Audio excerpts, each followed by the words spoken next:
proteins.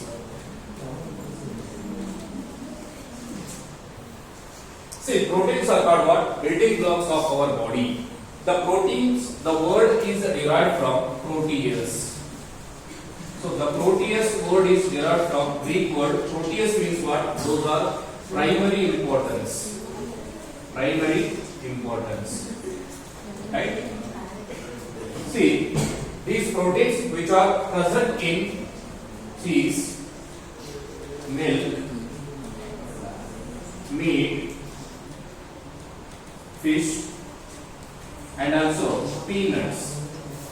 So peanuts is also huge sources of proteins.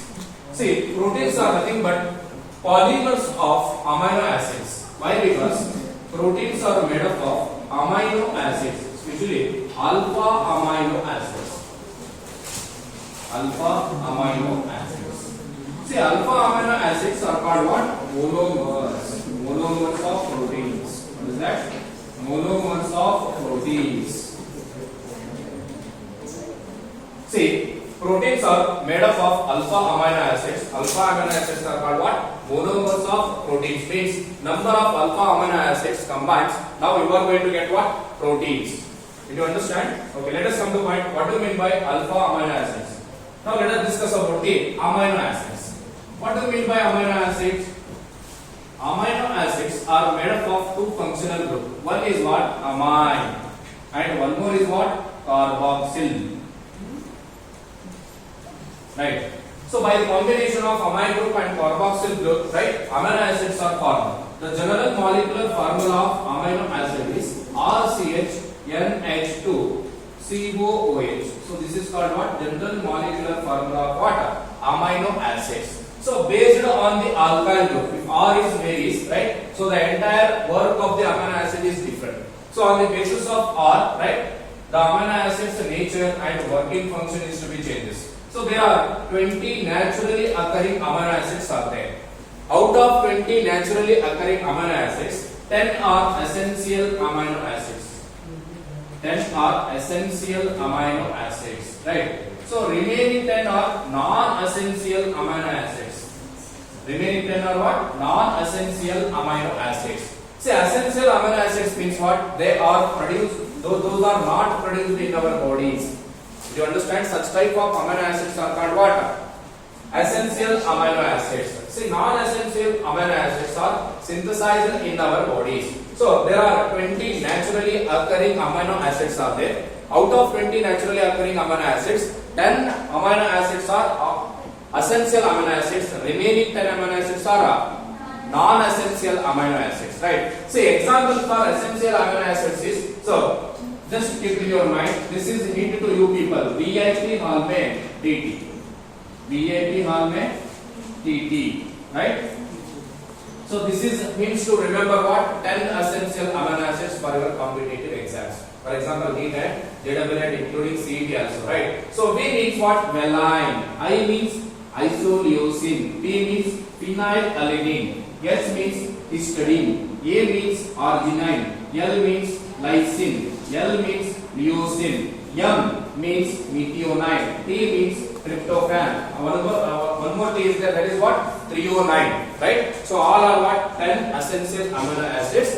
So which are not synthesized in our bodies. Do you understand? Okay. So on the basis of functional group, amino acids are classified again 3 types. One is what? Acidic amino acid. What do you mean by acidic amino acids? In acidic amino acids, the functional group of amino acid is what? RCHCOOH, right? And NH2 is there. In acidic amino acids, what happens? Actually, the compared to amine group, COOH group is more. So such type of amino acids are called what? Acidic amino acids. In acidic amino acids, the functional group of means the carboxyl group is more than that of what? Amino group. Such type of amino acids are called what? Acidic amino acids. Example for acidic amino acid is glutamic acid. What is that? Glutamic acid. Right? And also aspartic acid. Aspartic acid. See, all are what? These two are what? Example for acidic amino acids. Keep it in your mind.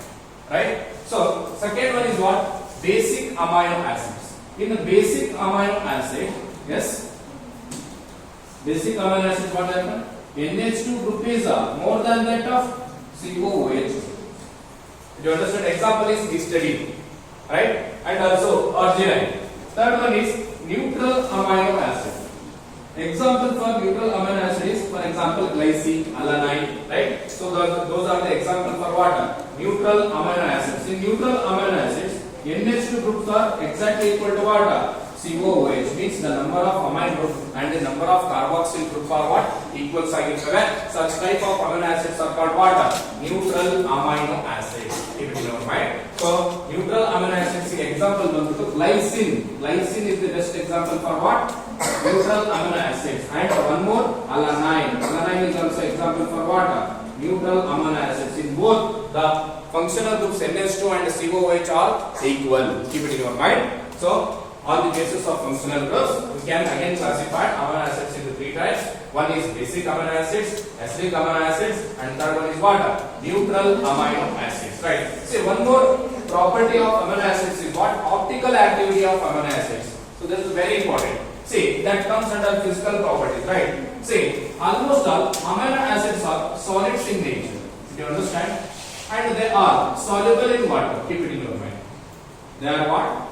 Soluble in water. Say almost all amines are soluble in water to form what? Amphoteric nature, means Zwitter ion formation.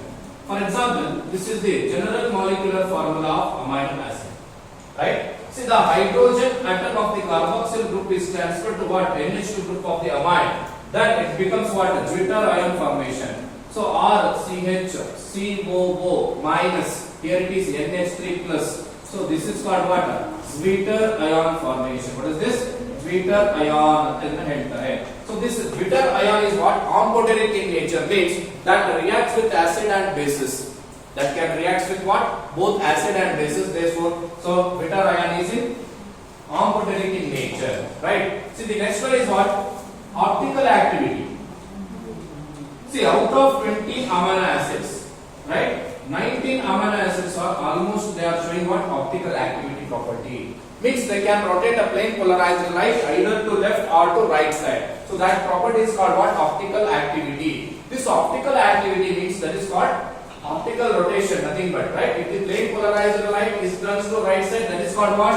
Dextrorotatory. It turns left side means what? That is called levorotatory. Is it clear? Okay. So next is what? Optical activity. Out of 20 amino acids, 19 amino acids are optically active amino acids. How much? 19 amino acids are what? Optically active amino acids. Keep it in your mind. So only one amino acid is there. So that is called glycine. Only one amino acid. What is that? Glycine is the only one amino acid which is optically inactive. Very important for your competitive. Optically inactive. Why it is optically inactive? Because of its structure. You know what? The general molecular formula of glycine is NH2 CH2 COOH, right? So I can write this like this. NH2, right? C H H. Here it is COOH, right? So listen here. This carbon is not bonded to 4 different groups. Means this glycine does not contain any chiral carbon atom. Means chiral carbon atom means what? This carbon having 4 different groups. Do you understand? 4 different groups means what? For example, I am going to take one example here. Alanine I am going to take. So alanine is NH2 CH CH3 COOH. So this is called alanine. Alanine is optically active. Why? Because it is having chiral carbon atom, means it is bonded to 4 different groups. For example, NH2, right? C, here it is CH3, here it is H, here it is COOH, right? So this is called, these are called 4 different groups. Those are bonded to what? Different carbon atom, right? Means that is bonded to same carbon atom, right? So this carbon atom is called what? Chiral carbon atom. What is this?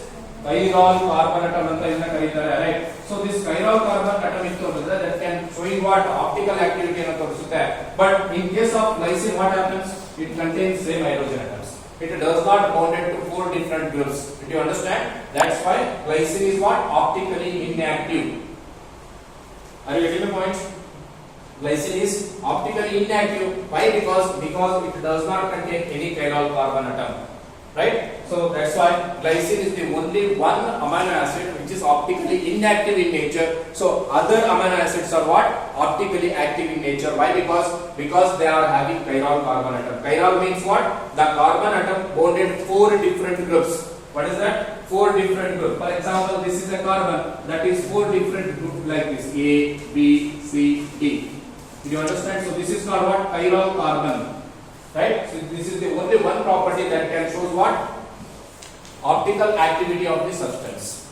Clear? So out of 20 amino acids, only one is optically inactive and the remaining 19 are what?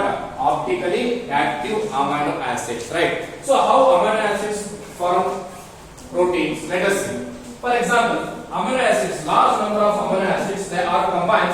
Now you are going to get the proteins, right? For example, how proteins are formed? I am going to take one example here. That is what? Glycine. See, NH2. Here it is CH, Am I right? So this is called what? Glycine. That is reacts with what? Alanine. The alanine molecular formula of alanine is NH2. Again, you can take. Here it is a CH. CH3 group is attached here. Here it is COOH, right? So by the removal of water molecules means here hydrogen is removed, here OH is removed. Do you understand?